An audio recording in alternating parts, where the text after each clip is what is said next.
Not Quite Right features discussions that are unfiltered and uncensored and may include themes that are inappropriate for younger listeners. Also, I swear a lot.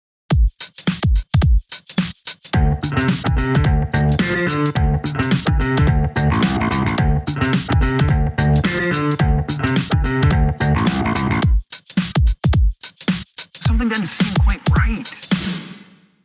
Welcome to Not Quite Right. My name's Ed. And I'm Amanda. And welcome to the very first long list for the write-off. This is so exciting, and it's also like a freaking record as well, like so quick. We did the judging so quick. Yeah. It's not going to feel like that for anyone else. No. And it's paid off because we get to find out who won much quicker. Well, we do. We do. But everyone listening will get this episode just as per the normal schedule. Yeah. So this is for us only. Yeah. But Well, it has been nice. Sometimes nice to treat yourself every now and then. And so this is also going to be a new and improved version of the long list episode. We were kind of getting up there in run time, well over the 2-hour mark, maybe approaching 3, which is unacceptable, if you ask me. Well, again, treat yourself, right? But we don't have to take everyone else down with us. Yeah. I also want to make my workload a little bit easier in the editing. But look, we're going to cut some of the fluff and focus on the things that are interesting. We'll be calling out a lot of our favourite responses to the prompts, sharing our favourite titles, favourite lines, that kind of thing, all of our usual call-outs. And at the end of the episode, we'll be reading out the long list in full. And we'll be shouting out a lot of stories through the episode. If you hear your name or your story's name, that doesn't necessarily mean that you made the long list. It just means that there was something about your story that we wanted to shout out.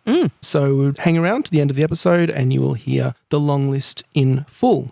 So this is the long list episode. What's going to follow it in about a week's time is the short list episode, where we'll be reading out the top 6 stories in full and revealing the winner of this round's Not Quite Right prize. And on the heels of that will be our 5 Daredevil episodes, where we'll be showcasing 5 stories and critiquing them, reviewing them on the podcast. Yeah. So hang around for all of that. Always a highlight. And so this wasn't just a normal round of the Not Quite Right prize. It was the introduction of the write-off, which is our exciting new format. I think it's exciting. I was so excited to see what the response was going to be like. You know, we recorded episodes about this, so if you want to go back into the archives and check out our announcement episode where we explain like our thinking around this, but we spent months coming up with this to replace the anti-prompt, and we really hoped that everyone would enjoy it, and I think they did. Yeah, all the feedback I received online was really positive. Everyone was really excited. I mean, a few people were sad about the anti-prompt going because that was our thing,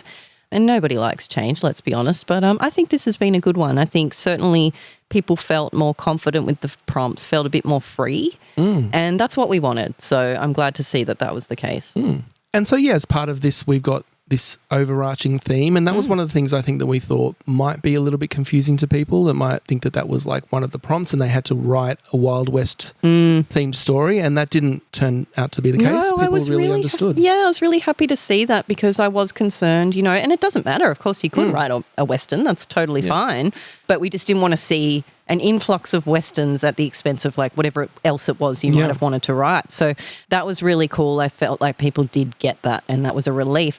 But also, like, I'm really excited about the next one. I am so excited about the next write-off that we have. Of course, it's going to be something different again. And to be honest, the next one is my personal favourite. So I'm looking forward to that. Yeah, and that's the other thing, because for us, it's another opportunity for us to like express ourselves and have some fun, as well as inspire people to write good stories. And I guess, look, that was one of the reasons that we moved to this model from the anti-prompt, which, you know, we love the anti-prompt. A lot of people have expressed sadness that that's gone. A lot more people have expressed happiness and relief that the new format is here. Yeah, I mean, the thing about the anti-prompt was that while we loved the challenge, and for some people it inspired some really cool stuff, for many, many more people, the challenge was too great. And it just, like, they might have been learning the rule for the first time, and now we're asking them to break it. And that's just too much to ask of anyone. We'd much rather promote, not rules for the sake of rules, but the things that promote good writing, the things that create quality stories. The rules are there for a reason. And so using them to your advantage, I think, is more often than not going to be the best solution. And certainly, I don't know about you, but I felt like I wouldn't say that the stories were better quality this round, because I don't think that's the case, but certainly they felt easier to read and flowed a bit more easily than maybe some of the anti-prompt stories as a whole. Yeah, I'd say they felt more unrestrained as well. Like with the anti-prompt, people really had to write to a certain style. Not necessarily, but they felt that way. Like whatever story idea they had to kind of fit that into some sort of overall mold. And this time around, I felt it was a lot more the fact that people would get inspired to write these stories and just write them as they would write a story and not need to worry about the structure and not need to worry about like if they're using adverbs or whatever it happens to be that round. And also for us, we read more different stories because when you do have an anti-prompt that encourages certain themes to be repeating, like we see that time and time again and that starts to be like a sticking point for stories. It's like the 100th story that has this element in it. And that didn't happen this time. Yeah. So a lot of benefits, I think, to this new format. And look, we haven't spoken about the competition aspect of it. There is this whole competition that we have. We've got the popular vote, I guess, which team had the most stories. We will talk about that in a moment. And we also have which team gets the most points. That's another one. And we're calculating the points the same as we do in the forum and on the leaderboard. So 3 points for the winner, 2 points for a short list and 1 point for a long list. So that'll be interesting to find out and reveal which team got the most points. And we also have which team is going to have the winning story in it. Yeah. So many ways to win. I love that we've just created it so that like we can win on some level. So I just want to read some of the feedback that we got in our general feedback form as part of the submission form as it relates to this new format. So this one comes from Elizabeth and she says, love this competition. Thank you for all your hard work. Love that the anti-prompt is dead and buried. From Sarah, this is my first time entering. Previously, I just could not get my head around what was meant or required by the concept of an anti-prompt. And it's been a great experience. I'll definitely enter it again. And welcome, Sarah. Welcome, Sarah. That is exactly what we wanted to hear. And we hope that everyone who had previously been put off by the anti-prompt, maybe intimidated or scared away, will love this new format. From Chloe, 10 out of 10 prompts. Loved the new format. It made me forget the anti-prompt is dead. Super keen for the next round. I'll be fighting tooth and nail for that trophy. So best of luck with that, Chloe. Not fighting this round, just next round. From Madeline, really love the new prompt formats. I think it allows greater scope for creativity and a bit of a good old-fashioned rivalry. Thank you for running my favourite podcast and competition. Aww, thank you, Madeline, for entering and listening. Love it. From Nina, it was fun to have 2 options to choose from. I also felt relaxed about just writing a story and not adhering to strict rules, which is exactly what we wanted. We wanted to take away some of that stress. There's always going to be stress when you're writing. You got a deadline. You got to be creative all of a sudden. Exactly. Oh, God. From Kate, love this new format, even if it did mean writing stories for both prompts before finally landing on one. The kicker is a great alternative to the anti-prompt.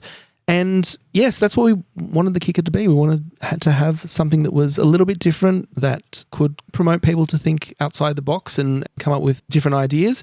And you mentioned writing, Kate, for 2 different prompts. A couple of people posted in the community about that too, that they wrote. Did. Yeah. So we'll call out some of those later. I'm not sure if we know all the people who did that, but yeah, that's one way to do it for sure. From Robert, I loved the choice of briefs. I was less concerned about whether I was Team Ed or Amanda and more interested in what kind of story I could write with the prompts. The flawed protagonist sealed it for me. So thank you, Robert, for choosing the correct team. For choosing, Robert, the inferior team. But yeah, that is the right approach, I think. And if I was entering this competition, I would probably do the same and choose the prompts that inspire you and go from there. Absolutely. As much as I love my team, I just want people to write good stories. From Monica, I'd love a bit more specificity with the prompts to add that spark of inspiration, but that's something everyone has a different preference on. And I just wanted to address this one because we did actually, when we were writing the prompts and working out how to communicate them, I think in a couple of drafts we had some examples. So for example, with my planting prompt, some examples of what that might mean, like planting a bomb versus planting your feet. versus planting a flower kind of thing. And we ended up taking those out because we didn't want to influence people and think, I guess, plant that seed in their head about what they should and shouldn't be writing about. We wanted to make everyone think for themselves and come up with their own ideas. Yeah, and I think it is true that that's always going to be subjective, because for one person, planting is just a word and sort of meaningless, whereas for someone else that just explodes a whole idea for whatever reason, just because of your own personal experience. Now, I have to say, I think we went a little bit easier maybe on this round, just for the first one, just to sort of ease everyone into it with some words that were pretty open. But, I think that's pretty much our style anyway. We don't ever want to limit anyone to a specific time period or a specific tone, for example, in their story. We want to allow you to take those prompts wherever you want to take them. And I guess there is that opportunity cost of maybe a little bit more specificity. But look, I guess you take each set of prompts as they come. You've got some options at least, and hopefully they do spark something for you. From Elder, the new write-off model is genius. Thank you, Elder. It's easy to think of it as choosing a team, but I found that the opposition of topics, law versus outlaw, forced a deeper conceptual thinking. So, yeah, thanks, Elder. And I think, those options are there. You can choose, I know some people chose a team based on us, and you can choose the prompts you like, or you can choose that theme, or you can be inspired by, the picture. You can, there's so many angles you can take. Yeah, as long as you follow the prompts. Of course, Elder is a little bit biased, but we will take that positive feedback and we'll run with it. From Will, I really like having the choice between prompts. Not having genre as a prompt was almost too broad. I personally struggled to come up with an idea without the parameters that a genre would provide. So that's an interesting one, and just want to address that because that's something we had considered as a prompt, as genre. I know a lot of comps do have a genre prompt. Personally, it's something I don't like. Yeah, same. Look, it can be good. It does push you out of your comfort zone at times. I've written horror, and I never thought I would write horror, and then you do it and you're like, oh, I did well with that. Cool. Yeah. And I never would have done it otherwise. So I do appreciate it on that level, but I think it's more important to write the story that's in you at the time. And of all things, I think genre can be the most limiting in that way. Yeah. Like forcing someone to write a comedy when what they really want to do is just reach down and pull their guts out and just put them on the page, or vice versa. And look, that's not to say this can be really fun. I entered Writing Battle once so far. I'd like to do it again, but I've entered it once and I miraculously landed on inanimate object romance, and I thought all my Christmases had come at once. So perhaps literally, no. Where's that jar? Yeah, where's that jar? And so I get it. That was super, super fun. But, I could have done that anyway, and in fact have done that since. Yeah. So yeah, I don't think genre is necessarily something we would do, but hey, look, the kick is always there. You never know. So. Yeah, exactly. We might end up doing something like that in the future, but we didn't want it to be a regular part of the constraints of the competition. Those options exist if you like that sort of thing. From Liana, as a visual person, I really liked the artwork by Nora. However, as a visual person, I found it difficult to shake off the inspiration and ideas that came from viewing the artwork. So, yeah, I guess that could be a problem for people. There are a lot of elements in there. We hope that you'll choose the one that works best for you as inspiration. And, we've always talked about we're not here for the prompts. We're not here to make sure that everyone is strictly adhering. We do need you to write to the prompts and all that kind of thing. But it is more about providing that inspiration to you. And yeah, we love that artwork by Nora as well. That was great artwork, and we're really excited as well for next round's artwork. I think that's going to be really cool too. It is going to be really cool. I'm very excited to see what she comes back with. But just on that, there have been other times where I felt like the prompt image inspired a lot of people and we got more similar stories.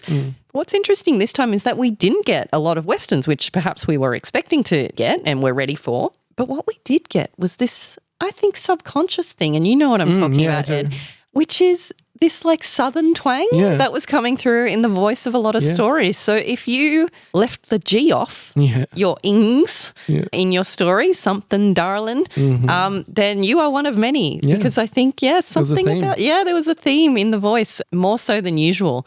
So maybe you got more inspired by the artwork than you realised. Another comment from Karen. I really enjoyed the prompts. However, I did miss the concept of the not quite right element, the breaking of a rule. Well, we did have rules being broken. That was part of the theme this time around. So, it wasn't completely absent. And that is that's part of the not quite right brand. So we want to still keep that idea alive. And as we've said in the past, we never know, we might bring something similar to the anti-prompt back within the kicker. Yeah, and of course, look, you can always just break the bloody rules anyway. We support you. As long as you're doing it in ways that serve your story, it will be very well received. Exactly. From Trina, I will say that I'm not a fan of having to explain the action and kicker as they can give away spoilers. So I just wanted to also be clear about that and why we're asking for that. And firstly, it's not a spoiler because we don't really read that as part of the story. When we have our little judging area that we read the stories from, those fields appear after the story, so they don't prejudice us in any way to the story. But the reason we have them there, I guess there are two reasons.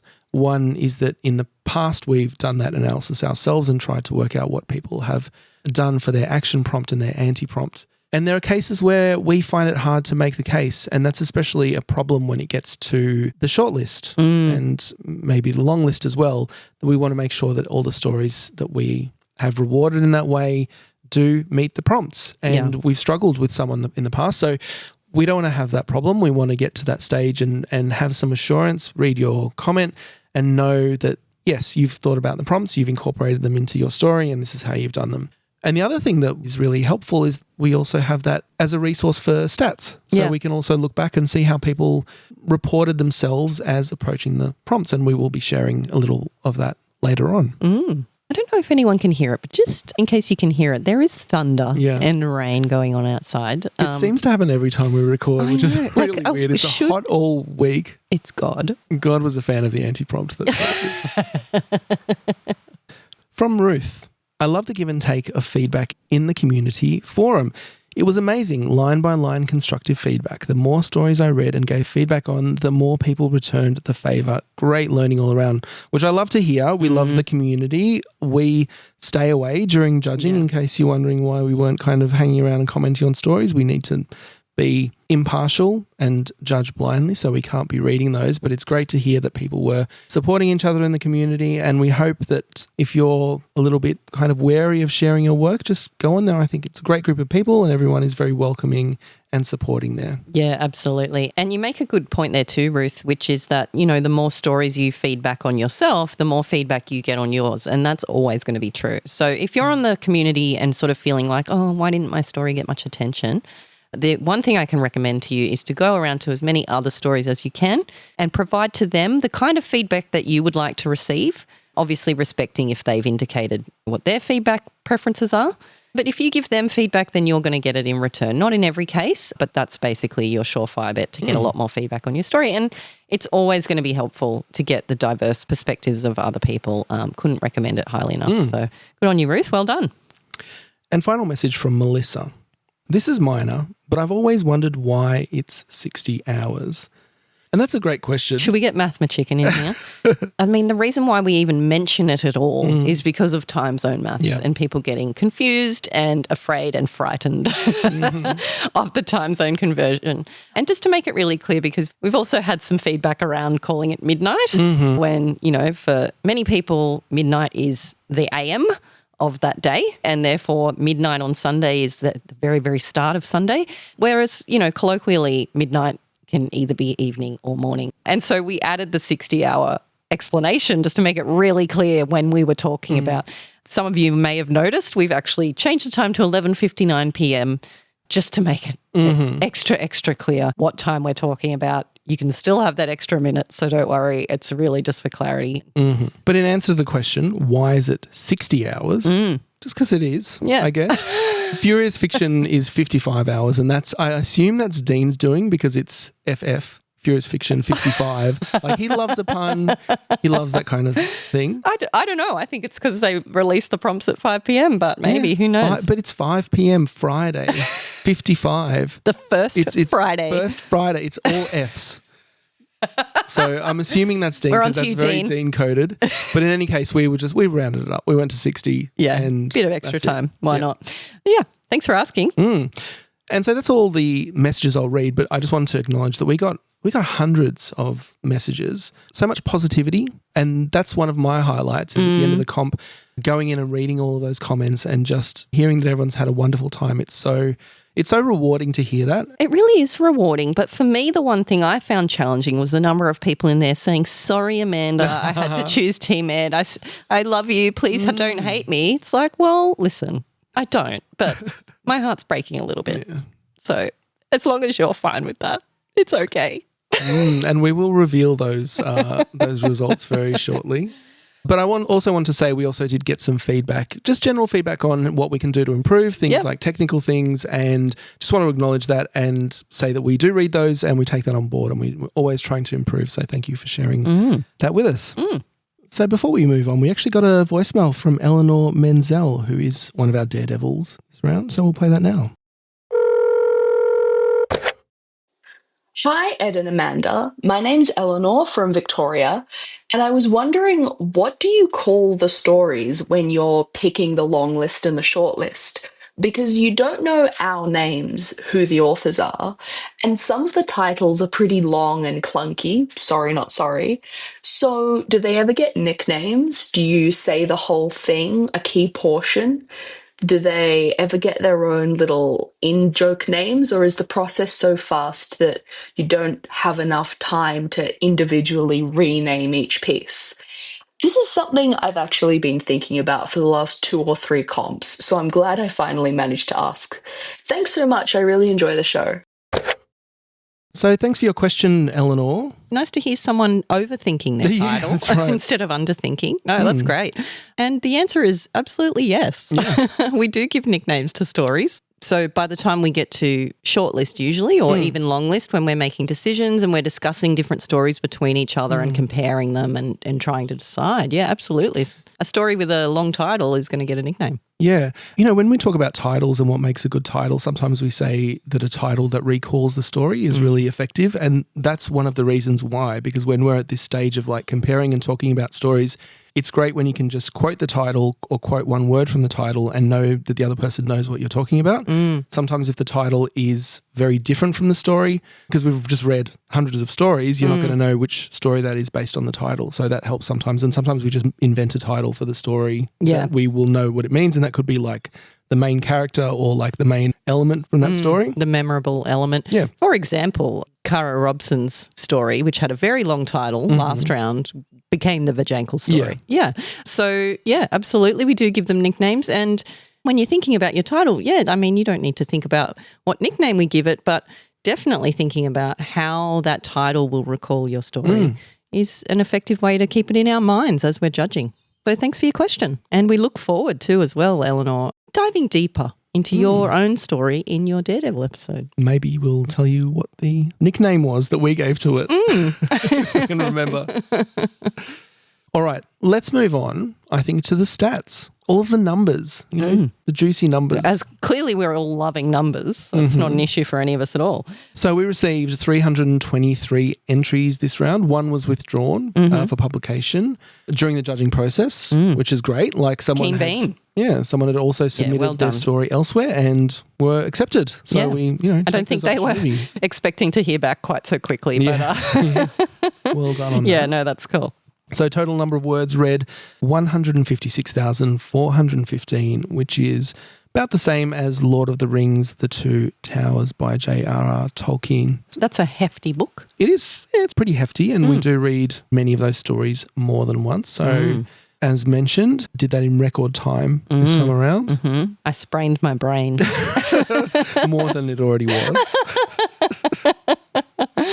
I would come back to that, but I got nothing because, sprained brain. Yeah. Are you going to share the team stats? I will. Out of it? We're finally at the team. So I want to just kind of paint a little bit of a picture of the night of the 25th of January as everything was rolling in. God, let's indulge you, shall we? Yeah. So because for me, it was like a bit of a horse race. I had the little things set up so I could watch the numbers as they came in. And I think the very first two... I'm envisaging, the carnival where you're shooting the water pistol and the little crappy little horse is going on. Okay. Go off. Yeah. Look, I have to do something to cope. It's fine.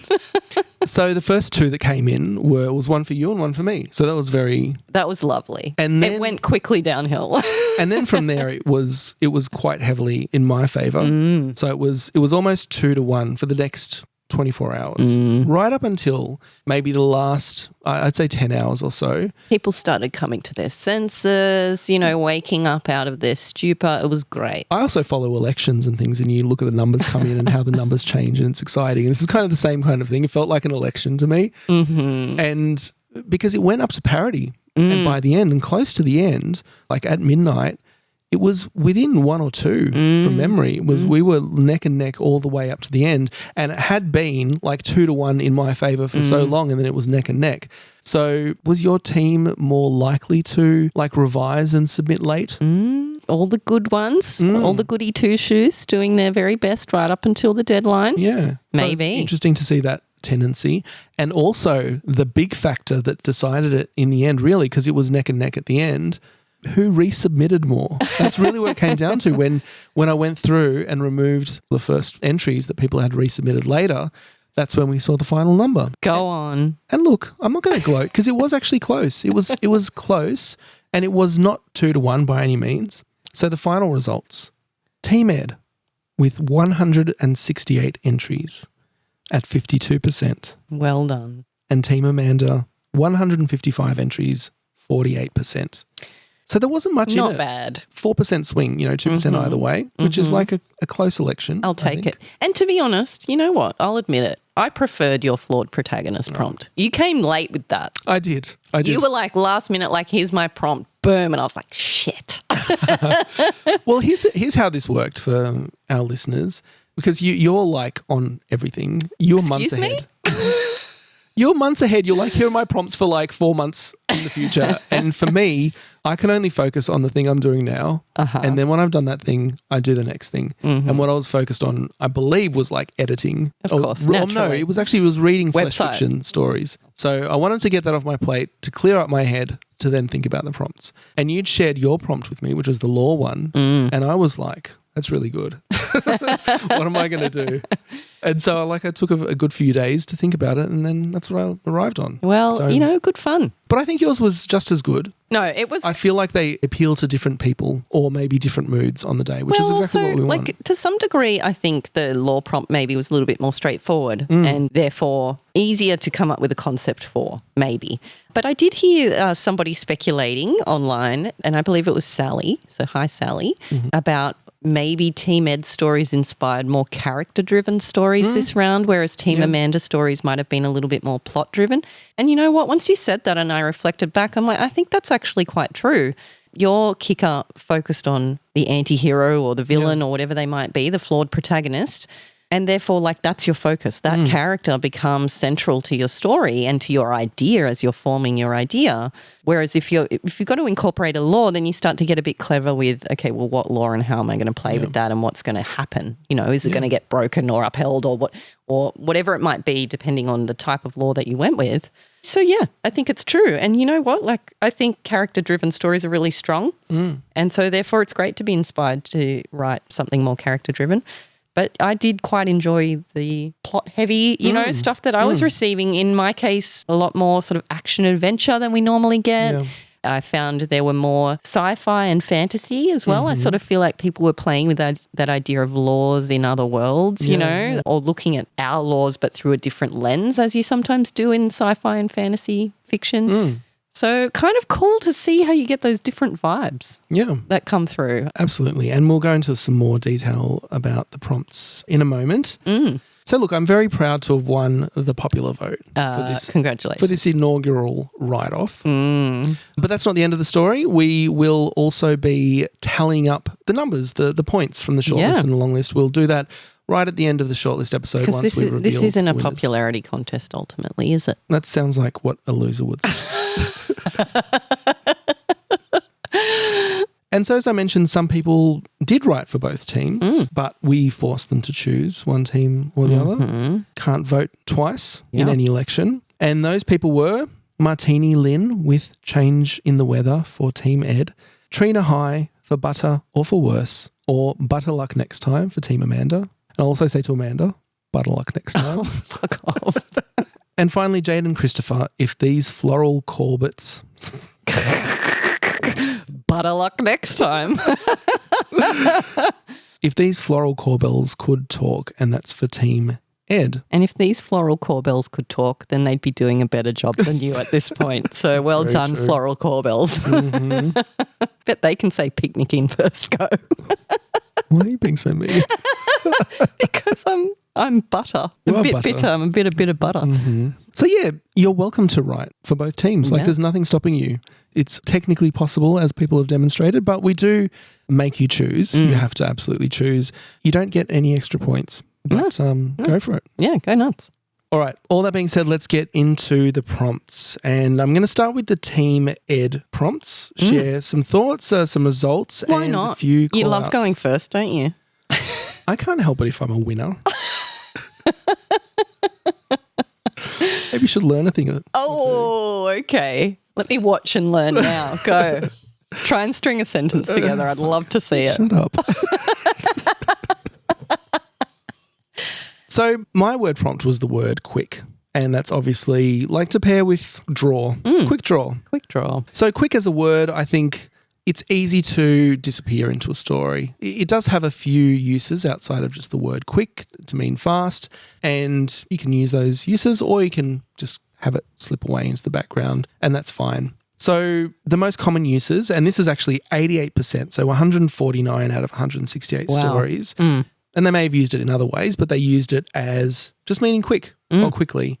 So that could be a movement, quickening pace, a pulse or heartbeat quickening, quick breaths, a quick death, quick exit, quick glance, quick gesture. Also some phrases, quick smart, quick tempered, and quick and careless. Another use of the word is like cutting to the quick. So that could be fingernails, literally or metaphorically, kind of getting to the heart of the matter. Only 7 stories went in that direction, so about 3% of stories, quite a rare one. One that we did see a few times was a pregnancy quickening, and 5 stories took that approach. Another take with the same number of entries, 5, surprisingly, is quicksand. It's fun and it kind of goes with the whole anti-hero type thing, a bit of quicksand here and there, but 5 entries, same as the pregnancy quickening. We had 1 lone mention of Quicksilver. So if you're the one who did that, you were the only one to mention Quicksilver. There are a few missed opportunities that I want to call out, things that weren't mentioned, but you could have mentioned and been the only one. First one was quick step, as in ballroom dancing, so no one did that. Quick start, like a quick start guide, a bit of training material, no one did that. A couple of gaming terms, quick load and quick save, could have used. There were no quickies, which was very disappointing. I'd like to read about a couple of quickies. Got a bit of flesh fiction withdrawal at the moment. And no one used quick draw as a word and used both of the prompts at once. So that's a direction you could have gone in. So I just want to call out some notable uses of the word quick, just a couple. The first one comes from North for Water by Catherine Mick. And this is quite a sad and moody story. And I just want to read out a quote. At that, he'd eyed the curve of her bony hip, snugged up in her worn jeans, and felt a quick tug of promise. But he shook his head, turning away from her and returning to the house, ruin billowing like ash at his feet. So I just love the ambiguity of that phrase. What does that quick tug of promise represent? All right. There's different options available. There are different ways that you can interpret that. But, you know, I think in that context, it means it's a moment of indecision and kind of remembering of the past. But I thought that was a really great way to express that and a good use of the word. Very evocative. And another one from Jack is Quick. You know, it's there in the title, and that's by Daniel Clark Mudge. And he used that old nursery rhyme, Jack be nimble and Jack be quick, as the structure for the story. And I just want to take a moment to acknowledge Daniel Clark Mudge. We do see your name come up often. We know that you've entered the competition quite a number of times, so just wanted to acknowledge you and say thank you. Hi, Daniel. So that was my word prompt. What about yours, Amanda? Yeah, so mine was the draw in Quick Draw. And I would say generally I found it pretty inconspicuous as well, like you said with Quick. And that was intentional. Yeah. Giving some opportunities to be creative while also allowing for it to slip away if you wanted to emphasise other prompts instead. I will say draw felt a little bit more open than Quick. Quick had fewer words that it can be put into, if you will. A few different options for draw, which I'll get into. But before I do, I just wanted to shout out JMC Kane with Drawn Beyond the Page. And JMC included 9 usages of the word draw, which was by far the most. And so, I like to see when someone is inspired to just like take it up a notch. So thanks for that, JMC.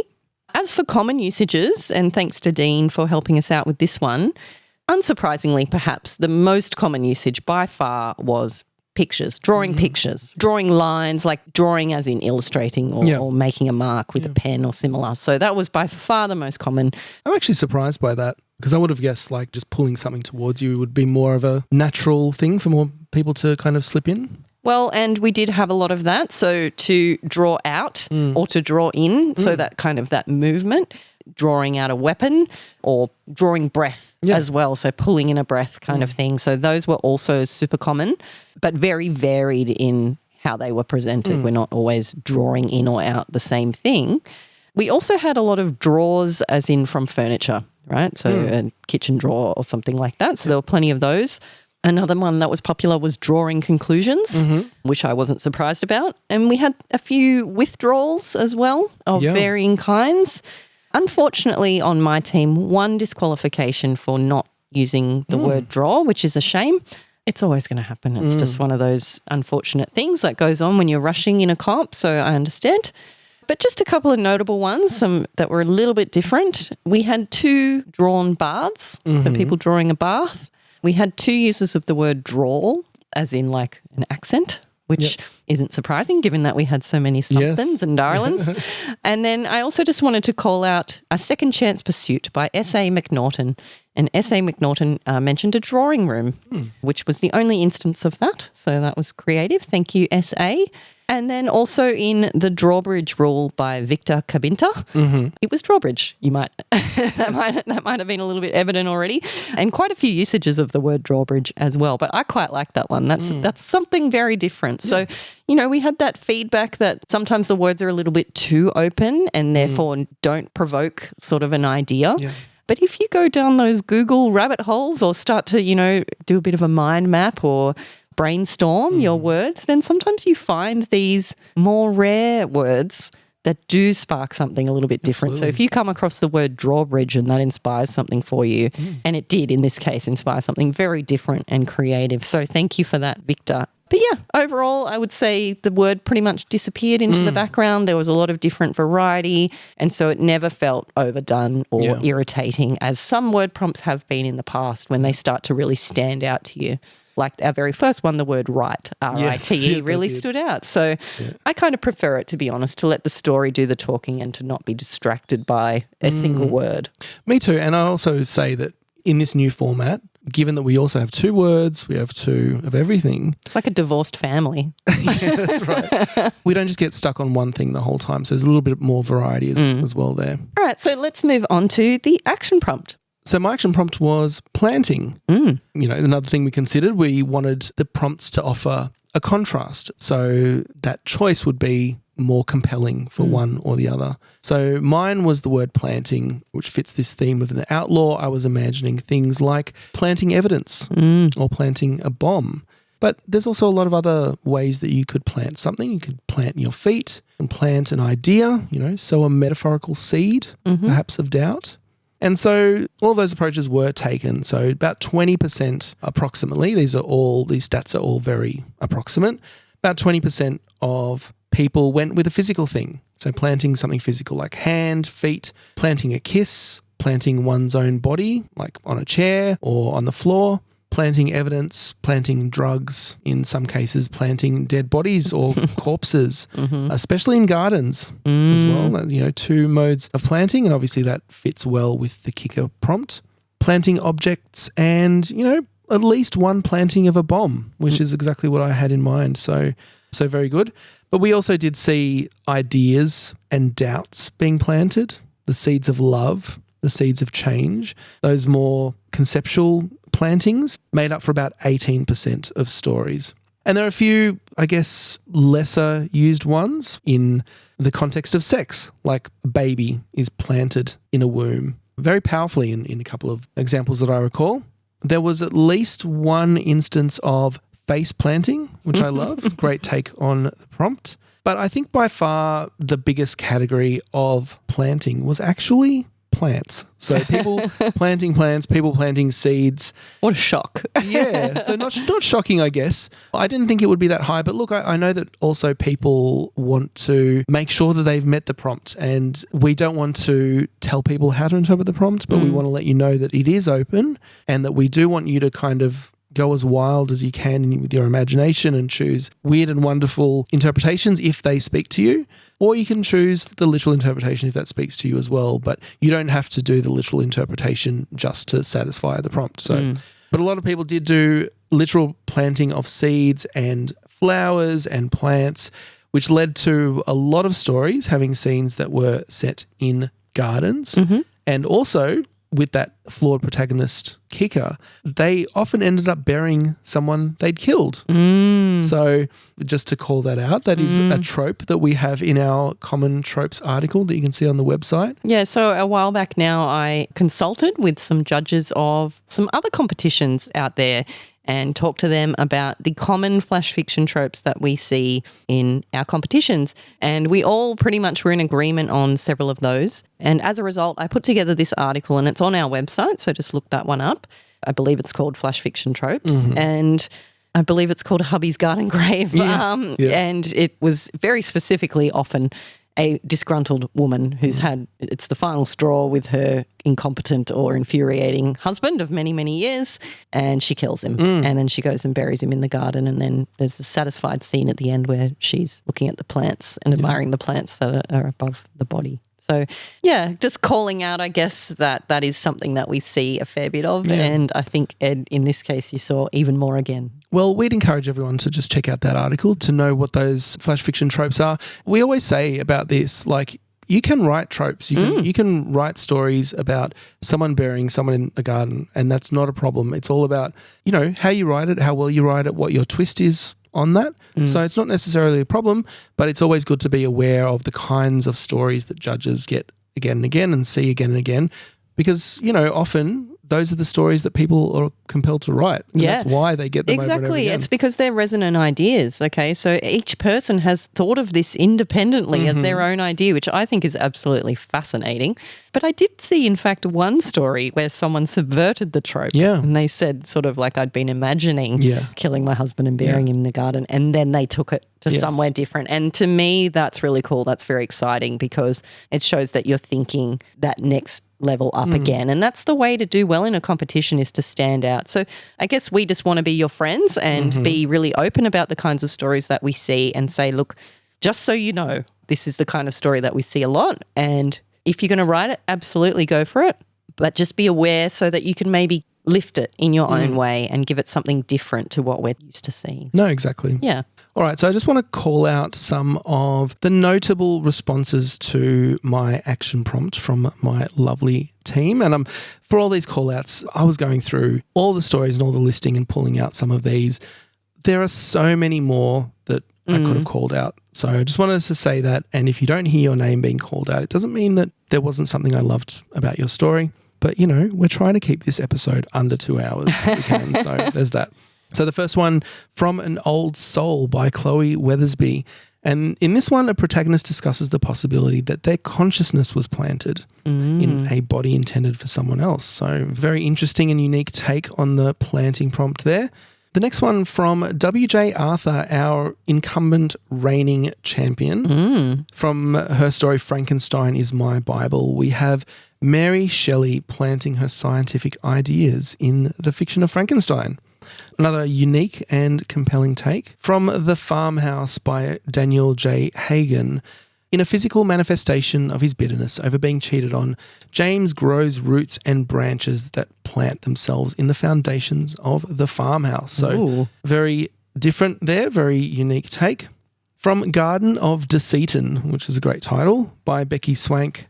And this comes from Becky's description. The action prompt of planting made me giggle as I thought about a coworker we call Obvious Plant, Jeff, and I use this as inspiration. And I love that because I love that phrase, Obvious Plant. And you know that's just another... the product, Obvious Plant? Yeah, I know that. That person who makes the hilarious fake products and then puts them in plants them in the shops. wild. Yeah. That's a great reference.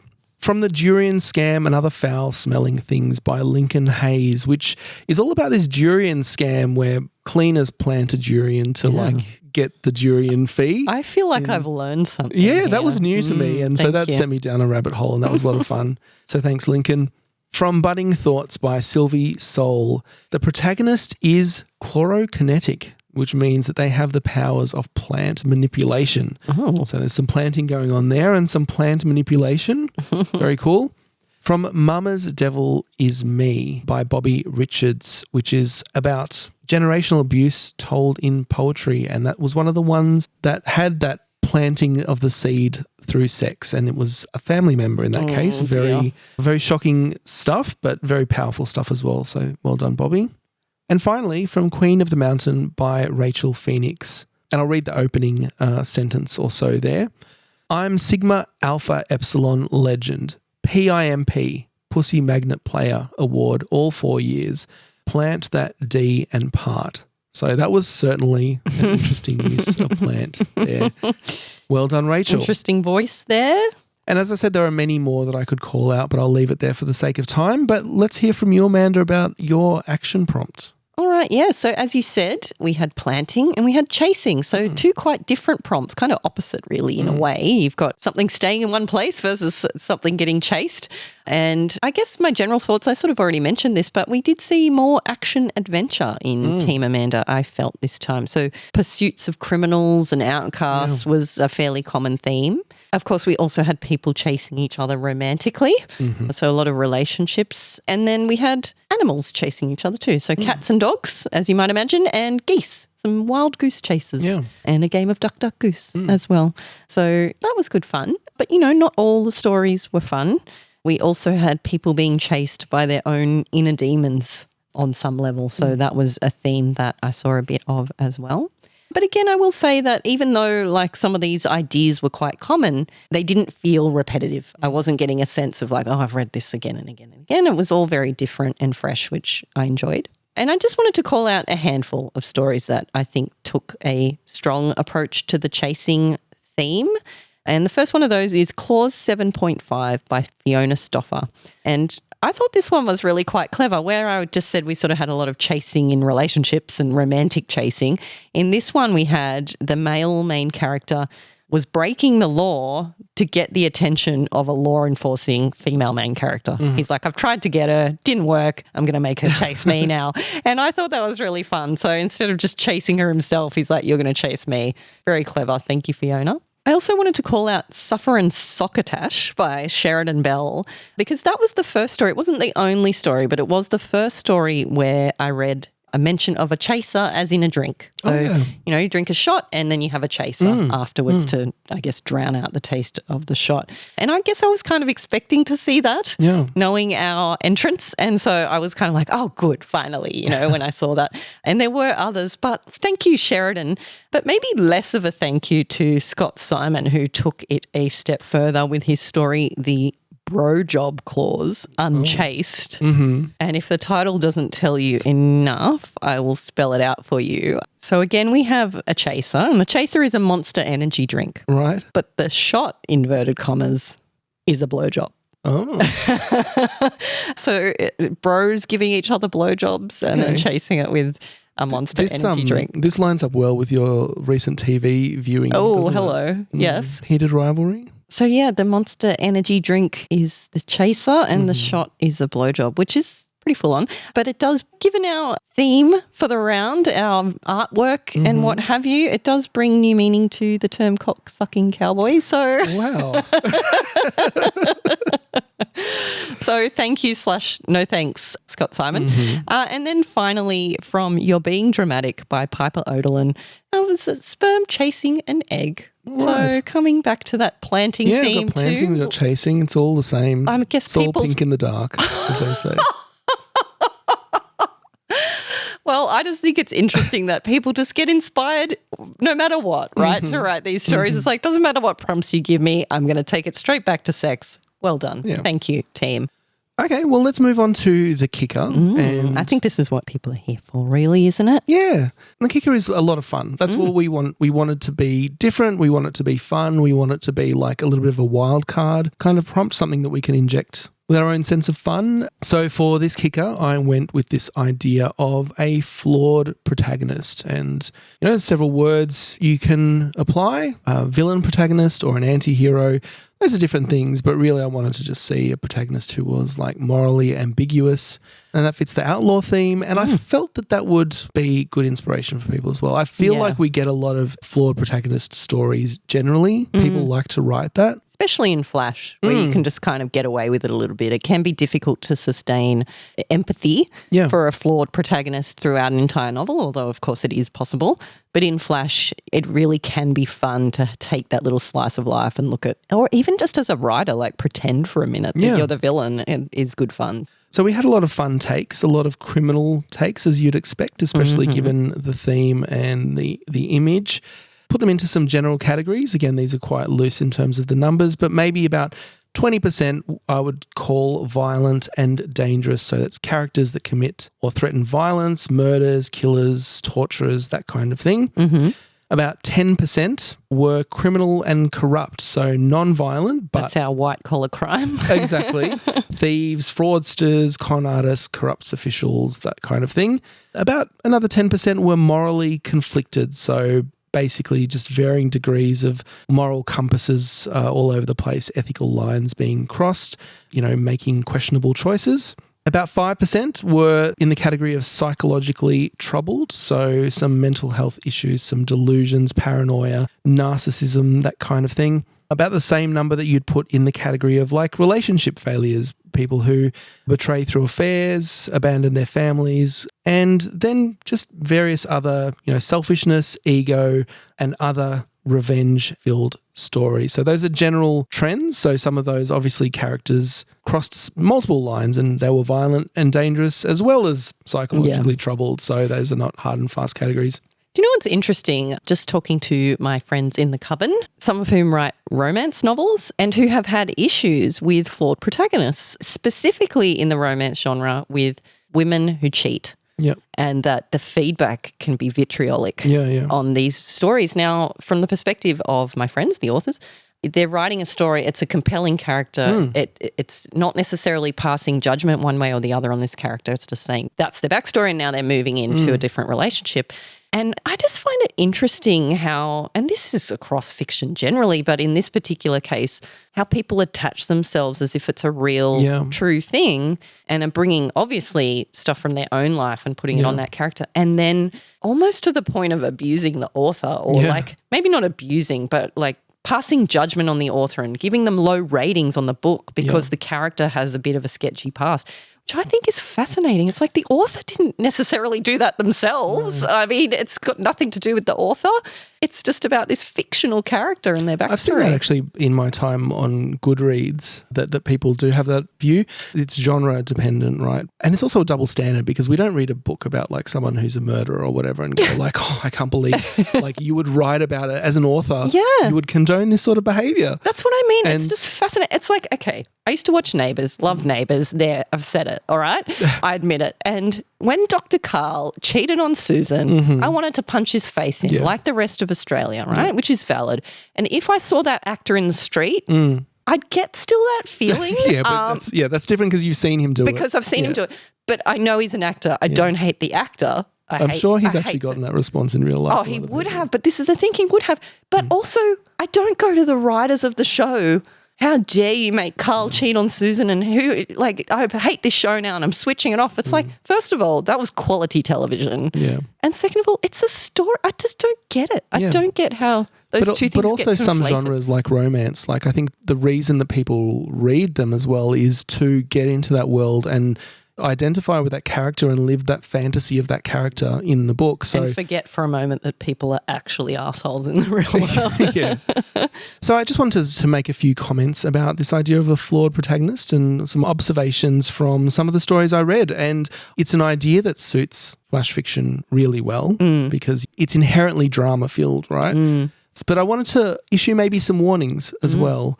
when you think about a flawed protagonist, they don't always have to be a supervillain. You know, you don't have to maximize necessarily the evilness of their deeds, right?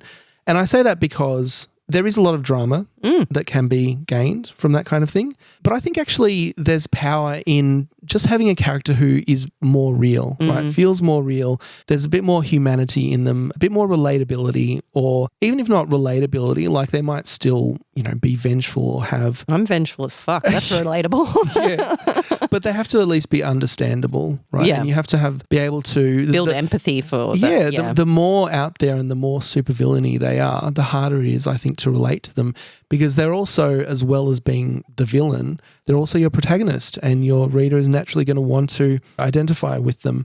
And I think, you know, when we do read about a protagonist, one of the things we do is identify with that person and see ourselves, put ourselves in the position and, you know, think about how we would react. And so even if that person has a flaw that makes them act differently to how we would, we can at least sympathise with them. I think one of my favourite all-time flawed protagonist stories is The Joker, the Joaquin Phoenix version of The Joker specifically. I loved that movie a lot, and that was a movie in which, I mean, we are talking supervillain literally here with him, and we did have a movie length to deal with that, not 500 words, so there is that to consider as well. There was a lot of backstory conveyed. But you are on his side in that movie. You see how he's treated, and even though he loses the plot and is committing unspeakable acts, you get it and you understand. And another favourite example of mine would, of course, be Cobra Kai as well, where the original Karate Kid movies get reframed as if Daniel, who is the hero in the Karate Kid movies, is now the villain in Johnny's story. And I think that's really fun too, because again, we're getting the empathy with the main character and hearing it from their side. And as we know in real life, there's always two sides to a story, right? And so it can be quite fascinating to unpack those reasons why two people in the same conflict might have a completely different view of how it plays out. So you're right. I think sometimes it's fun to play in that nuance, but that's not to say you can't necessarily go the whole hog. No, absolutely. But it does make more of a challenge in building empathy. Yeah, I agree. And look, that's not to say that some of these stories that went big didn't do well in the competition, but I will say some of those characters that were flawed in like more relatable, more human and subtle ways, I found were more emotionally resonant in a lot of these cases. Because aren't we all in our own lives flawed protagonists? Speaking for myself, no. Okay, so some call-outs, some of the standout responses to this prompt. The first one from You Are What You Eat, My Dear by Paige Bowden, in which our protagonist eats her husband, which is quite a character flaw. That's a lot. Do you know what? That wasn't the only instance of cannibalism either. Yeah, so yeah, a bit of cannibalism, bit more cannibalism than usual, I will say. I'll go out on a limb and say that. That is true. From Gender Conceal by Claire Sands. And this is one where the protagonist is a sonographer who takes out her own grief on patients. Essentially, and messes with them about the gender of their children in ways that, like, you know, and this which is like petty but not petty. It's petty, but it's also like impactful. Very serious. But also, and this is, again, coming back to the point I was making earlier, it's the kind of thing where you identify with the character and it's shocking that you do, and I think that's a really great effect. Yeah, definitely. With this character, it's like you're surprised by their behaviour and it's terrible behaviour, but you're like, I get it. Yeah. I get it completely. From the story Enoki Noki by Romany Jane, and I'll read her comment, which is, my flawed protagonist is a bloke who's pretty obsessively pissed about dying before his wife and single-mindedly goes about pushing her out of the house. And he actually does that by, you know, basically turning into like a mushroom-like entity and spreading throughout the house. And I thought that was really interesting and moody piece. And haunted mushrooms. Haunted mushrooms, and maybe one that would have done well in Flesh Fiction, where we got several mushroom-based sexy erotic mushrooms stories. This one wasn't so erotic, but no. It did have that mushroomy vibe. A bit more neurotic, perhaps. Yes. We need to do that. A neurotic fiction. Neurotic fiction. Competition. That's all my stories. Have you read them? Yes. All right, and finally, Heartstrings by K.A. Vargas, which is about Cupid. So cute. Yeah, and basically becoming the flawed protagonist who kind of breaks the rules a little bit. He's just sick of love, right? He's a bit over it. Yeah, so he's just fucking things up. Yeah, Good fun. And from memory, hooking up a bank robber with a bank teller, making eyes across the room. Yes, very fun story. So thank you for that, K.A. Vargas. And that's all for my call-outs. Tell me about your kicker prompt. All right. So, my kicker was to prominently feature a law of some kind. And again, intentionally kept that a little bit open. So it didn't have to necessarily be an actual criminal or civil law from a statute. And, this whole law thing that we did come up with, this outlaw Wild West duel that we had, it's a bit about our personalities as well. And, of course, I did study law at university as well. And at one time in my life, I did identify with the law and found that very interesting. So, I've sort of moved away from that. I never became a lawyer, but it is something that's always fascinated me. I did love studying law. So I was enjoying a little trip down memory lane, really, with this prompt. But, they weren't all legal laws. There are other types of laws, of course. And in fact, one of the most prominent types of laws is laws of physics and nature, scientific laws, which we saw a lot of. So there were a few stories that referenced Newton, which doesn't surprise me. But one of the other scientific laws that stood out to me was from Private Pearson versus the Laws of Vibration by Nina Miller. And it stood out to me because I learned something which I love. The law of vibration is an engineering law, and basically the vibration needing to be maintained. If it's not maintained, bridges collapse, engines fall apart is what she said. So it's like keeping everything in the right frequency, so I guess it doesn't rattle out of place and fall apart. So I didn't know that was a thing, but it makes perfect sense. So obviously, you're building a plane, you need to make sure that everything's not vibrating all the bolts out of it or whatever. Okay.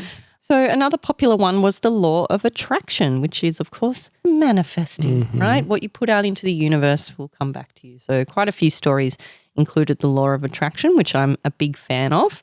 Another one that I like to see, and there are a few of these, was Murphy's Law. And Murphy's Law is, of course, the law or precept that whatever can go wrong will go wrong. Famously, if you toss a piece of bread into the air, of course, it's going to land butter side down. But I also, again, learned something new, which was Finagle's Law, which is a step above Murphy's Law. And it says anything that can go wrong will go wrong at the worst possible time. Yes. So I just love this, just absolutely killer pessimism. I feel like amazing. This is, all of those laws are like an extension of entropy. Exactly. Yeah. Like that's just the universe just collapsing and getting messier all the time. Yeah, and just humanity in general. Like everything's just fucked. And of course, if you're going to look at it more philosophically, of course we notice that the bad things are going wrong and we don't notice when the bread lands the right side up. But deep down in our hearts, we know that Murphy's Law is true and that everything does go wrong when it can. So I did like to see that. That was a fun place to start with your story. We saw, I mentioned earlier, various laws of nature, like kill or be killed or that kind of thing. And which just causes me to mention, by the way, that we had this whole setup of like law versus outlaw and so on. But nobody said you had to follow the law in your law-based story. So, of course, we did have some outlaws in Team Amanda as well. I did mention earlier as well that we did see more fantasy and sci-fi than usual. At least it felt like that to me. And I did find that that was as if the laws of our world are being reinterpreted through that otherworldly lens. But also just, I think, sometimes people finding inspiration in another world having its own laws. And so we had some sort of unusual courtroom scenes in these other fantastical places. We did have, of course, a lot of people of the law, police officers, policymakers, judges, and so on. And as I mentioned, courtroom scenes. Thematically, another thing I saw a bit of was dystopias, Orwellian-style stories, laws about keeping people under the thumb, basically, which I'm really not surprised to be reading about at this time in the world. But, you had some words of caution. I will say a little bit of a word of caution for those dystopian stories. I do love them. They can be quite compelling. But one thing I think people need to do is make sure you're not biting off more than you can chew. Yeah. So with a dystopian story and you've got 500 words, I think it can be challenging to try and force yourself to imagine this whole world and you're giving us everything in this world and who's fighting who and so on because you're only giving it a sentence and it's just not enough to sink our teeth into. So if you are going to go with that dystopian story, I think usually in a piece of flash fiction it's probably better to focus in on one tiny aspect of that. Yeah. One character battling one law one aspect of the law and not trying to take this whole bigger picture view of, an entire regime, for example, in a piece of flash fiction. We offer that advice generally about world building and how much you can really do because, in a novel, you do have time to world build and you do have time to tell a story, but in flash, you pretty much just have to tell a story. And I think the most effective, we have definitely read great flash that is dystopian. And I can think back to a shortlisted story from last year, I think. I can't recall what it is, but it felt like a scene from the Hunger Games. Do you remember that one that was like pulling the names? Yeah, picking the names. So I think the key to it often is having those themes and those concepts that are easily understandable by a reader, and you don't have to explain the backstory and the political system, but you can weave those elements into your story so that the reader kind of gets it. Oh, yep, this is a dystopia. This is the kind of thing that is going on without needing all the details. And that's more powerful because then you can just focus on the story. And I think too, just coming back to how it can be very compelling for stories to be character driven, that, the story isn't really about the regime and the laws and what's going on that macrocosm view. It really does come down to how is it impacting your main character in that moment, and what is it about that that's going to create a pivotal moment for them that they can never come back from, so that they have some sort of change by the end of that 500-word story. So it really is just about zooming right in as far as you can go. And just on that same thing, if you're going to build a fantastical world, it can be really fun, for example, to give everything a name. We've got the regime has a name, and then we've got, a race of people has this one name and this characteristic about them, and then there's another race that has this characteristic about them. And that can be really fun for the author. But again, just remembering, like, when you've only got 500 words, bringing in what's most important to the story and what's going to create an emotional impact for the reader as well. Yep. And I guess killing some of those darlings in terms of like the world building that you want to do. Yeah, not to go too deep into this rabbit hole, but I find that also sometimes if you do provide that level of detail, like for example, if you do go into what the government is doing and what the system is, that takes you away from your character because that's not really what your character is thinking about in that moment as well. Like imagine you as a character or whatever in your story, you're not thinking about the system of government necessarily. You're going about your life. So providing that kind of backstory and talking about that as the narrator distances your character from the story to some degree. Not to just argue with you like I know I always do, but I think a lot of people are thinking about the government at the moment. Now. But you wouldn't necessarily be thinking explicitly that I live in a representative democracy. Like you're thinking at a certain level within that. All that aside. All right. So that was, I guess, some of the more common ways that people approached the law kicker.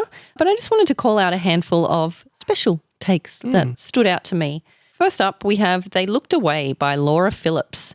This one was a fun one. And in fact, it wasn't the only story that did this, but I think it was the one that featured it most prominently, which was a woman who was dying. And I guess her bucket list thing was that she was going to break all the stupid archaic laws in Britain before she died, which is just such a fun premise and is totally the kind of shit that I would do if I was dying. So watch this space. I may do that one day.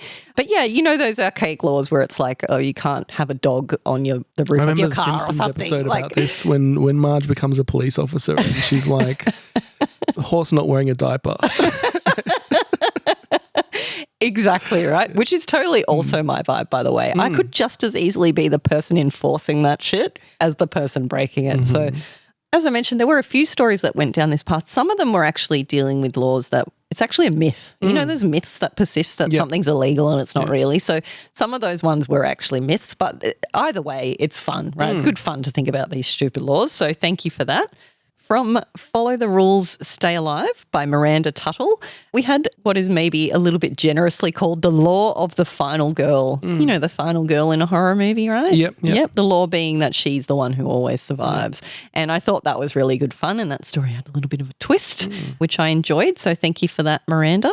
And then this particular story had a bit of a dual take on the kicker, and that story was watching Jude Law's critically acclaimed performance in the movie Gattaca at 4:17 a.m. on a Thursday by Elise Scott. And hi, Elise. Elise has been helping us out with the flesh fiction judging.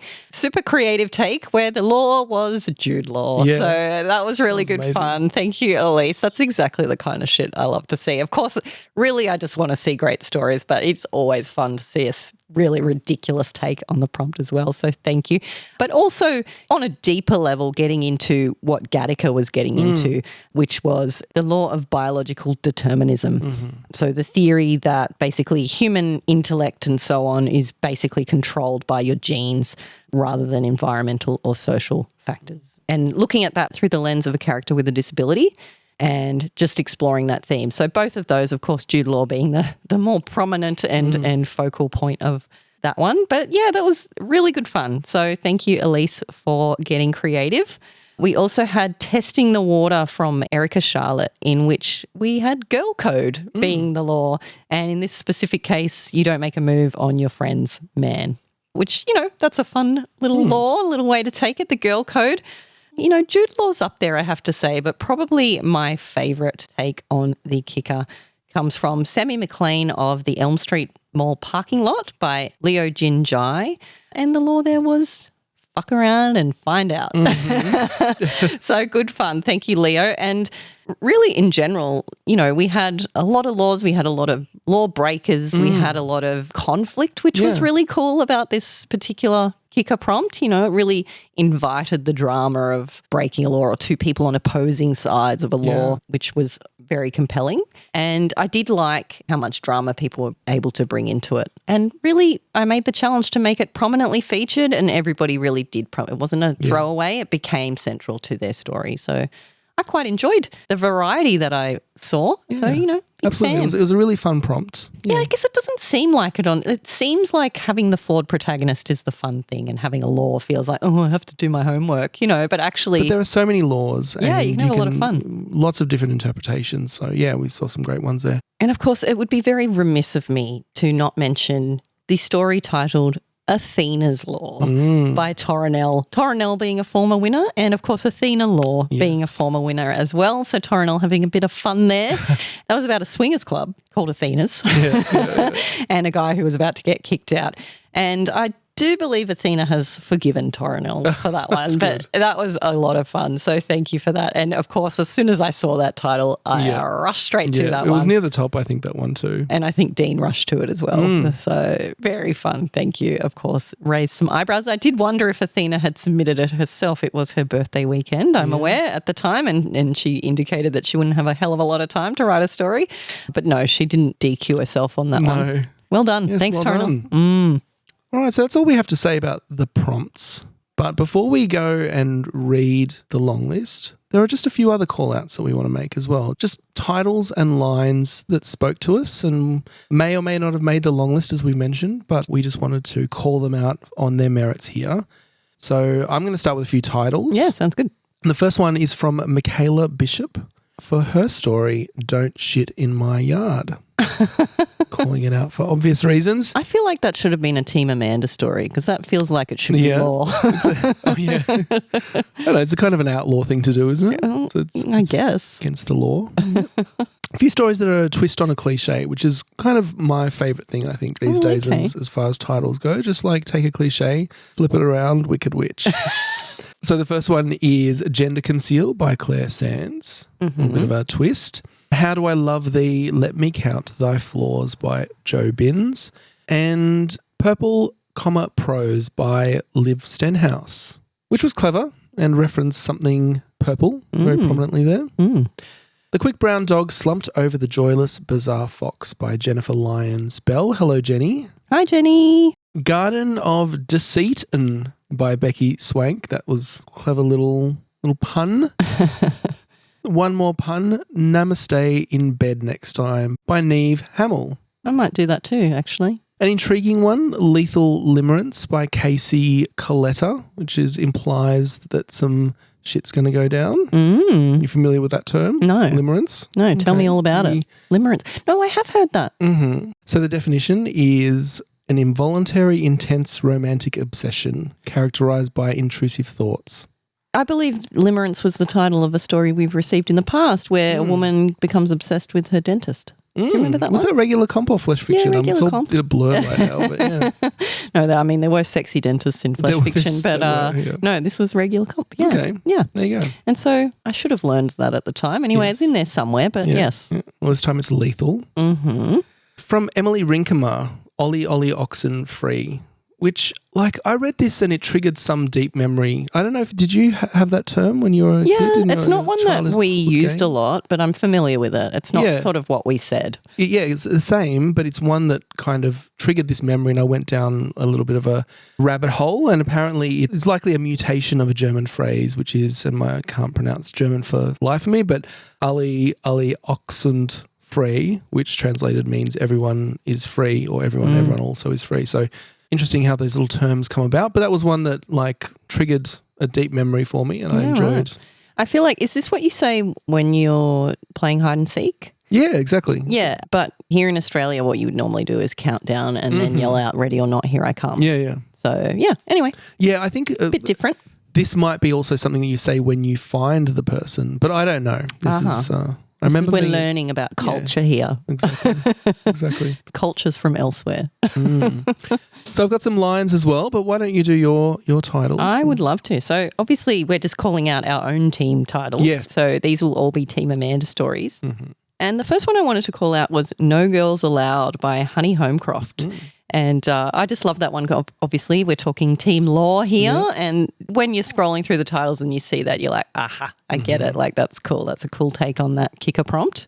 And similarly, Inside the Lines by the author known only as K. Okay. The letter K. And intriguing. Again, very intriguing. And again, you know, just this idea that you've gone with the law and that's to colour inside the lines. I thought that was fun. From Amica Bird, we had Old Murph, which of course recalled Murphy's Law. So, you know, as I'm looking through, just seeing that, I'm like, oh, okay, I know what we're going for here. But a little bit more esoteric, I guess you might say, from Natalie Miniker was You'll Find God's Love in the Terms and Conditions, which is very evocative and made me want to read on and find out what that would mean. Of course, it would be very remiss of me not to mention Athena's Law by Torrell as probably the one title that I immediately ran to, right? I saw that and I went, got to read that right away. And I was not disappointed by what I found. So that was good fun. Thanks, Torrell. On to the chasing prompt, I guess. So it's sometimes nice to see the action prompt reflected in the titles as well. And we had a story called Goose Chase by Amelia Zawadowska. And, you know, we've talked before about how my nickname in high school is Goose. So, you know. Kind of your unreasonably long name. It is unreasonably long. And, you know, and sometimes I honk at people and bite them if they're pissing me off. Sometimes. It's your MO. So I did enjoy that one. And from actually Athena Law, the person, we had Festival Piss, a choose-your-own adventure. Yeah, memorable one. A very memorable story and good fun with the concept, basically. So another one where you see that and you're like, okay, I have to read this now. From our good friend and repeat offender daredevil, Monim/Kurosh. And I'm going to fuck this one up right now. And I feel like he gave this to you. I feel like he wants to let you read this one. Oh, gosh. Is it about picnicking? Oh, my God. We're just going to attempt this in. We're going to attempt this in real time, just for your amusement, Kurosh. Go on, just. Okay, you want me to just not even pre-think of it? This is a very long word. In my defense, it's flacinosinihilification. I'm pretty sure I nailed that. You nailed that. That did not disappoint. All right, I'm going to have a go as well. Okay. Floxinosinihilification. This is in real time. I do not know how to pronounce that word. And Now send us your emails. Who said it better? And because we all love to learn something together here at Not Quite Right, I will explain that the F word in this case is the action or habit of estimating something as worthless or valueless, often used to describe a cynical attitude. So really, I know this word in my soul. It's probably quite descriptive of me, but I don't know how to say it. I'm going to see right now if I can let Google say it. Floxinosinihilification. Oh, yes. Yeah, that's what I said. It's exactly what we said. So thank you for that. That was a nice little tongue twister. Good fun. And Monim Kurosh is actually a daredevil, former daredevil, and daredevil again this round. So we're going to have to... He's really just trying to give us the pain back, isn't he? Yeah, we're going to have to learn to pronounce that name. I'm going to practice it daily. All right. And finally, I just wanted to call out one last title, which was from Douglas Bowman, with every kind of tree shall be yours. And I lovely. very evocative and, the kind of title that just makes you wonder. And I think that's always something fun when you're in a competition to give someone a little lead into your story before it even begins.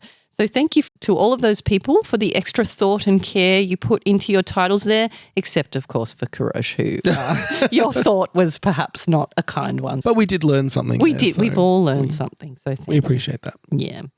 Okay, so let's go to our favourite lines or lines that we want to call out. And again, can't call out all the great lines that were sent in. This is just a small little selection, a tasting plate, if you will. And on that note of a tasting plate, this one comes from Hannah Hellier and is titled Power Bank. And it's the opening line. The urine sliding down his leg seems like convenient timing. It spreads across the basement floor, inching closer to the jumper cables I'd intended to clamp to his nipples. But if this yellow puddle gets any larger, I'll have a direct line to sizzling his dick. We talk about opening lines, grabbing your attention, making you want to read on. Certainly did. Make you want to cross your legs, make you want to run screaming. So while our brow is set at this level, I've got another story. This one's from Josh Lowe and it's Last Nice Guy on the Planet. And really putting the low in lowbrow. The opening line, of all the things I've done to get laid, I never thought this would be one. But here I am sitting between Penny, the girl of my dreams, and her haggard bitch of a mother, Darla, captain of our crashed ship, eating the last portion of our pilot, Dave. His chiselled corpse and sachet of herbs were all that was left after our 24th day on this dead planet. Just another one that puts you in that scene and hits you hard from the opening line. Just a bit of cheeky cannibalism. Yeah. Why not? Just having fun out here. Mm-hmm. We love our cannibals in the not quite right community. Keeping that brow low, from Michaela Bishop and her story Don't Shit in My Yard. Dylan squatted in his neighbour's yard. Already about to breach the requirement. Mm-hmm. He checked over both shoulders and the coast was clear. Still, he needed to be quick. He had important shit to do. Love it. Literally a shit. Excellent. Love it. A little bit of an intriguing line from Annika Blades with her story, Exhibit A. I take his watch off before I bury him. Not the whole of him, just enough. Very intriguing. From Lethal Limerence by Casey Coletta. She was in desperate need of a manicure. Perhaps this time she'd choose a colour suiting her mood. Crazy about you, crimson. Marry me, magenta. Or was it murder me, magenta? She always confused the two. As you do when you're doing your nails. It's a time of reflecting on the murders you want to commit. It's planning all your vengeances. Great time to do it. It actually is. Yeah. I'm not surprised to hear that from you somehow. I'm always planning my vengeances, as you say. As long as you don't enact them, it's fine. Well, don't want to break a nail. This next one comes from the story titled Planting by Philip McGann. And I love the voice in this story, so I just wanted to share some of the opening paragraph and in particular the last couple of lines of this little passage. Sitting in the sunlight against the wire fence, bending my back into Faye's flower bed. It was my earliest memory. I thought at that moment, I wonder if I could remember this moment forever. There was nothing special about it, but that's why I wanted to remember it. I was 4 or 5 and I was alone. I don't know where Dad or Mirabella were. I can't remember anything about that day, nor the days or weeks surrounding it, but I can still remember the smell of Faye's sweet peas woven into the fence. Of course, it would be true to say that those flowers smell like childhood, though that would tell you nothing. Or I could tell you nothing, and that would give you the smell of my childhood. I thought that last little turn of phrase was very, evocative and reflective. So well done on that, Philip. So that's what I've got. Just a few little call-outs. Some beautiful lines there. Some less beautiful lines, but all good fun. Yeah, look, there is a bit of a toilet humour theme there, and that's just because those lines do grab my attention. But like I said, there are some lovely lines. I do love a subtle, nice little piece of mood, a little piece of writing, and there's a lot more where that came from. So thanks to everyone for your stories. All right, so my turn? Okay, so I'm just going to share some Team Amanda favourite lines, some wonderful work from these authors. And I'm going to start with A Doldrum from Amelia Boucher. We had death fondled her, full of lust. He wanted her starved and scorched, rotting in the sun. If he had to, though, he would take her wet and bloated. So, yikes. Yeah, big yikes. Death is coming to... Sure is. take a woman who's out at sea and at death's door. And I just found that really gripping and powerful, that line. And then from Your Heart is a Snowflake by Maria Grace Del Don, we have, you are wearing the candy pink lace bralette that caught your eye in Big W the other day. Your knickers are lace, but a mismatched shade of pink, and you're not sure you feel comfortable with this dissonance. You were hoping that in the darkness it wouldn't be noticeable, but when she steps out of the shower, the bathroom light is on, and you suddenly don't care. You want to press yourself into that dough that keeps rising until the bread of your bodies is made and you are new. Spicy. Yeah, very spicy. And another from this same story. She pulls pleasure from you like fish from the sea, and you concede to her touch the way the sky concedes to sunset, in a blush, then a blaze, and you fall into the horizon's haze, gasping between silk and the soft place of her chest. So, yeah, a little flesh fiction overflow, which we're never sad about. So that was good. Very romantic as well. Very romantic and presented as a poem or in that sort of format, not in a prose format. So really interesting. So thank you for sharing your creativity with us, Maria Grace. I really appreciate it. And in an epic display of voice, and specifically Aussie voice, which I love coming from this native New Yorker, yes, with Athena's Law by Torrell. Who does this 20-something think he is, telling me where I can and cannot pork around? I've been swinging since before he was born, before his parents were born. I'm fucking Tarzan. Great line. And I have it on good authority that Torrell's been roaming the streets of New York of late, just muttering to himself, I'm fucking Tarzan. And, you know, apparently the other New Yorkers, it's like pretty normal behaviour over there. You get called out for much in New York. Not at all. So, you know, living your best life. Well done. And then another line from the same story. Whatever her name is, stumbles back with the dregs of the jungle room, a tubby twosome, out of breath from the flight, and a skinny bird who looks like she's going through withdrawal. Not my first choice, but I have a point to prove, so I'll throw my shrimp on any Barbie. That's a clue that you're American, though. When you start referencing shrimps on the Barbie, no Australian would ever write that. Yeah, they would if they were trying to be really funny. Yeah. I think that's pretty funny, yeah. And a bit of a double entendre there as well, obviously. Yeah. So good fun. Thank you, Torrell. We did enjoy that story. And then from Meandering Grace by Hannah Andrews, I really enjoyed these lines. Grace is clad in quirk and confusion. Her outfit is a seasonal hodgepodge of pedal pushers and a puffer coat. With her blue beret and waist-skimming silver braids, she looks like an elderly American Girl doll. At 75, Grace remains lithe and limber as a teen, so I'm not surprised to find her sitting crisscross applesauce on the grass. I love this image of an elderly American Girl doll. Yeah, yeah. And, you know, we don't really do American Girl dolls here in Australia. I'm sure they are available. But, of course, we know your culture well, and I'm familiar with American Girl dolls. And also with the term crisscross applesauce, which is not a term that we use No, but I've heard that as well from Americans. Yeah, we say sitting cross-legged. Yep. But it's cute. I like crisscross applesauce. And then in Everybody Dies by Christoph Mikes Liu, we had... She has the look of a stranger in the desert, trying to discern the details of a mirage.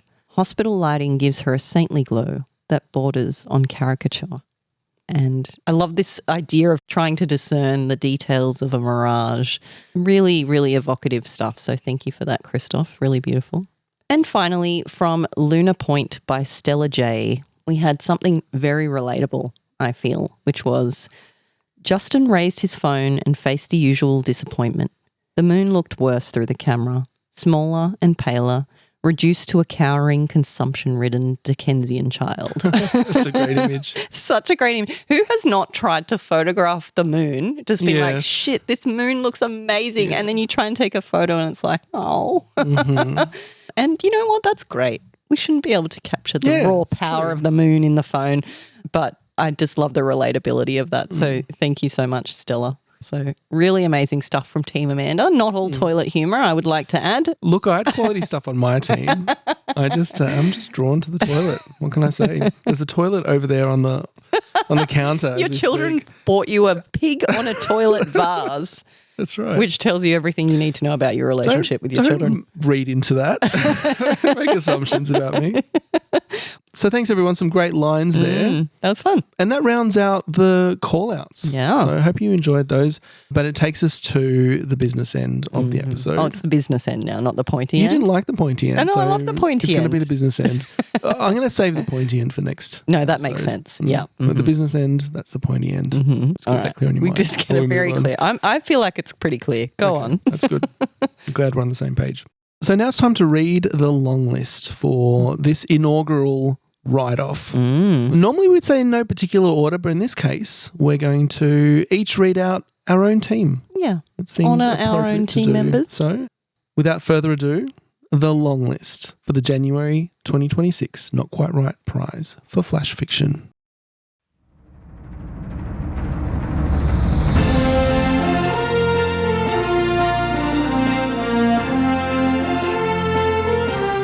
For Team Ed, You Are What You Eat, My Dear, by Paige Bowden. Gender Conceal, by Claire Sands. The Only Religion, by Chloe Page. How Do I Love Thee? Let Me Count Thy Flaws, by Joe Binns. The Gift, by Caro McCartney. The Secrets We Keep, by Brielle Bates. Purple Prose, by Liv Stenhouse. Enoki Noki, by Romany Jane. The Death of Greg Marshall, by Stephen Huff. Last Nice Guy on the Planet, by Josh Lowe. Cliché, by Caro Robson. Frankenstein is My Bible, by W.J. Arthur. Heartstrings, by K.A. Vargas. Patrick, by Michael Stone. Marcus Wilkins' psychiatric interview to determine fitness to stand trial. Question 1. Do you know why you're here? By Sally Riser Simon. The Quick Brown Dog Slumped Over the Joyless Bizarre Fox, by Jennifer Lyons Bell. Silent Night, by Christina Wilson. Grace, by Nicola Bell. The Durian Scam and Other Foul-Smelling Things, by Lincoln Hayes. Hungry, by J.I. Locatelli. Ollie Ollie Oxen Free, by Emily Rinkemer. Freshly Grown, by Jessica Sedgwick. The God of Small Irritations, by Sarah Hirons. And Road Trip, by Jess Grimes. And now for Team Amanda, we have Dream Lover, by Lucy Mack. Natural, by Ben Daggers. War Ain't the Only Hell, by Chris Doty Dunn. Festival Piss, A Choose Your Own Adventure, by Athena Law. Keep Your Friends Close, by Tess Allen. A Daisy Floating on the Pasig River, by A.A. Long. Your Heart is a Snowflake, by Maria Grace Del Don. Clause 7.5, by Fiona Stoffer. Red Lines on a Canvas, by Brandon Wu. Everything I Chase, by Georgina Maxine. The 6 Laws for Securing a Man from the First Date, by Madeline Dawn. Newton's Laws, The Physics of Marriage, by Julia Knuth. You and Me and My Friend Steve, by Holly Sadowski. Deadhead, Verb, To Cut Loose a Withered Flower to Encourage Further Blooming, by Maddie Logerman. Until Death, by Thomas Brodkin. And finally, Watching Jude Law's critically acclaimed performance in the movie Gattaca at 4:17 a.m. on a Thursday, by Elise Scott. So huge congratulations to all of our long listers. Absolutely. I think if you are a mathematician, you'll be able to crunch the numbers yourself and work out what the team scores are looking like, but we won't know the final numbers until the shortlist episode next week. But well done to everyone who made the long list. It's a huge achievement. And not to discount the huge achievement that has been put forth by these long-listed authors, but if your story didn't make the long list, that's by no means a sign that you can't write or that you wrote a shit story or that we thought it was shit. That's not true. There are always so many stories that just don't quite make the long list for whatever reason. And I think the most important metric always is, did you love your story? And if you did and if you think it's got something to it, then you should absolutely submit it to publication and we will always celebrate your win if it finds a forever home somewhere else. So congratulations to everybody who submitted a story because that is, of course, always a win in itself. But yeah, to our long-listed authors, it's always so exciting to hear your name called out. So I hope you are finding a way to celebrate. And of course, since you're on the long list, that means each and every one of you is a contender for a place on the shortlist.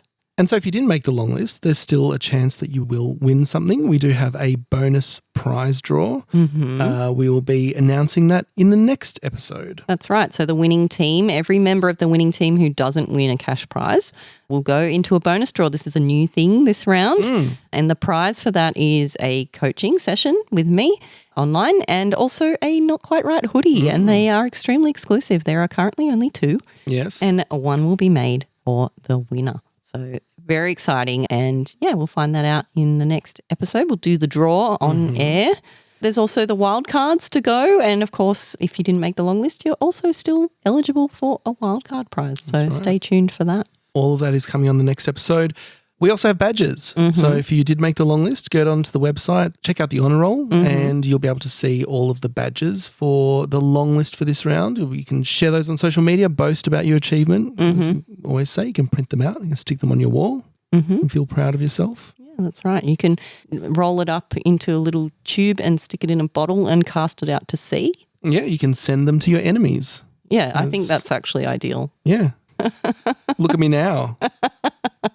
But, you know, as always, we also have our little commiserations extra badge for anyone who didn't make the long list but still wants to boast about competing. We're here for it. And so that's about it for the long list episode, but plenty more to come. We will have our shortlist episode coming in about a week's time. And there's so much to get through on that episode. We'll be revealing wildcards. We'll be speaking with Dean, who will share his thoughts about the comp as well, give some more of his own call-outs, his own favourite titles, favourite quotes, and so on and so forth. And we'll, as always, we'll be reading out the top 6 stories, the shortlist. Always a good time. And we'll be revealing, of course, the winner of the Not Quite Right prize for the January round, as well as doing the prize draw. So that's going to be a bit of a bumper episode. Prizes coming out the wazoo. Sorry, they don't come out the wazoo. It's all right. In case you're confused about that. Metaphorically, coming out of the metaphorical Those are the flesh fiction prizes. Yes. They're going into the wazoo. Anyway.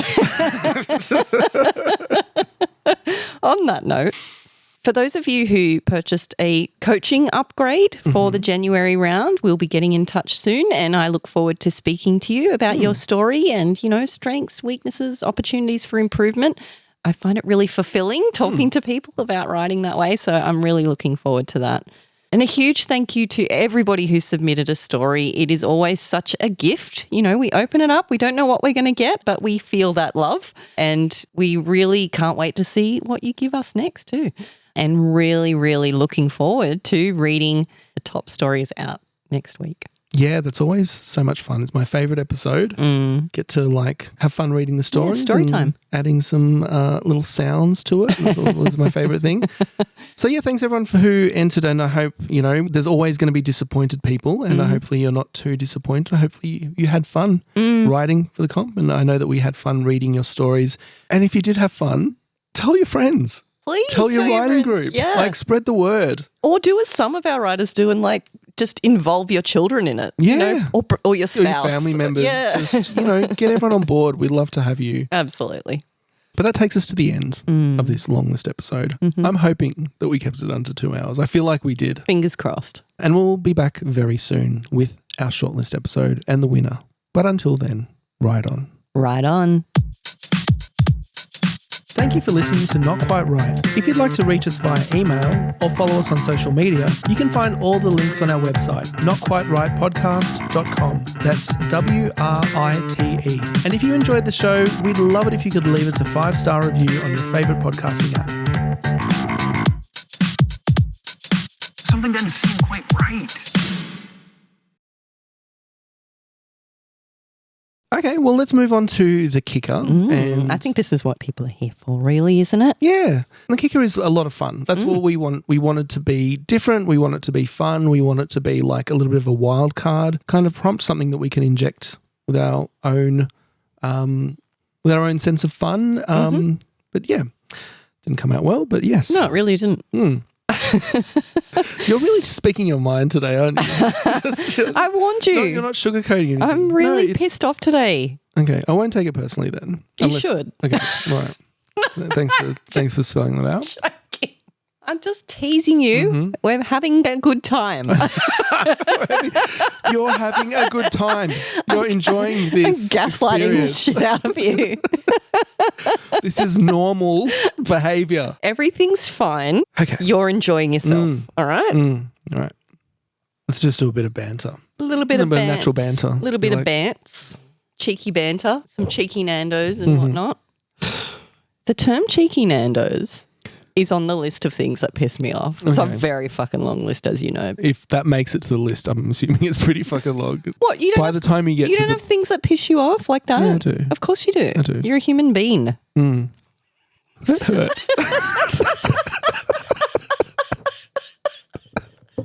Oh my God. Help me. Come on. Okay. You're just stalling now. Yeah, I'm just thinking about what I'm going to have. Don't do that. You'll hurt yourself. You really are in that mood. I warned you already. I know You said did. thanks for the warning, and now you're like, it's all a big surprise that you're being a hurting my bitch. Like feelings. it's never happened before. It's not a surprise. I'm just calling Really moody. Really moody. Yes. Cool. Hi. it out. It's hard to perform under these conditions. Someone get HR on the line. Go on. Call HR. Go on. Go on. Do it now. Call them. No, call them. No. Go on. Do.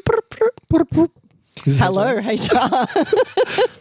Hi, HR. I have a colleague who is behaving inappropriately.